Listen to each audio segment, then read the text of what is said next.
শ্বশুর বাড়ি বাড়ধার বই ওই বাড়ধার আমার সব দিকে তালা মারা ঘিরা আর ওই বাড়ধার ওপরে বই আমার ঘরে মুঠুনি দাঁড়িয়ে রয়েছে গলির ভিতরে সরম ঘির না কিছু নেই বেসরমি আর একবার আসলে আমার মনে মনে তাড়ি দিয়েছি ওর মান সম্মানের খাতে আমার নখ ছেলে আমরা ছাড়ি দিয়েছি তোর আর বলিয়ে দিয়েছি যে এই ভিতরে আসি তোর আমি নইলে করে দেবো ওর শিক্ষা হয়নি ওর নখ যাওয়া যে বিষ খাই মরতে পারে বিষও খাই না ঘুমাতে পারি আমার শাশুড়ি বেরোতে পারে না আমরা বেরোতে পারিনি ঘরটা চাইছি আমারও ছেলে ফোন দেবে আমার শাশুড়ি বেরোবে তারপর আমরা বেরোবো তারপর আমার শাশুড়ি বেরোবে কেন তোমার তো রাস্তাটা কানতে হয় হ্যাঁ সারা শীতকাল করে আমরা ঘুমাতে পারিনি ছয়টা ও চুরি কালে শ্বশুর বাড়ি আসবে নুসতেমা কাজে এসো আপনি কি আপনার কি হয় আমি হাতিদের ধরেছি আমার বাড়িও লোকাল বাড়ি আমি রাত্রি একলা ছুটি চলে আগে এই কয়েকদিন ধরে নাকি প্রায় প্রায় রাত থেকে চলে যায় বাইশে যাইতে আমার ঘুম হারাম বুঝতে জানি হ্যাঁ বলি সাবধানে সাবধানে তোর কপালের তারপর ওর মতো লোকের সাথে সংসার হবে না আমার মেয়ের ভবিষ্যৎ দেখ আমার বাড়ি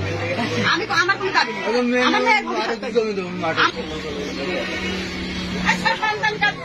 নাম কি নাম রশিদুল বাড়ি কোথায় রুদ্রনগর এই গ্রামেরই এখানে কি হয়েছিল ছাগল চুরি করতে এসে চুরি করতে তো রাত্রি আসে মানুষ চুরি করতে আসলে আপনার বাড়ি গেলে আপনি ওই কথা বলবেন তোরের তো কোনো ফাঁসি নেই তোরের জেল আছে অল্প আর অন্য কথা বলি জেল হবে অনেক সব জানে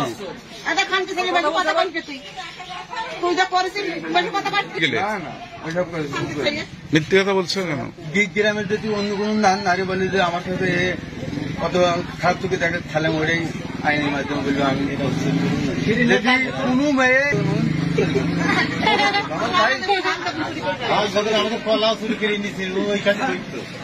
ছোটকে ছাড় করে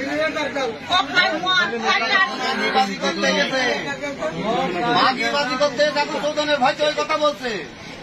তুমি গিয়ে ভালো কথা বলছো আচ্ছা আইনি হেল্প করলেন আইনি লোক হোল দেখে দেবো এখন হোল দেখে এখন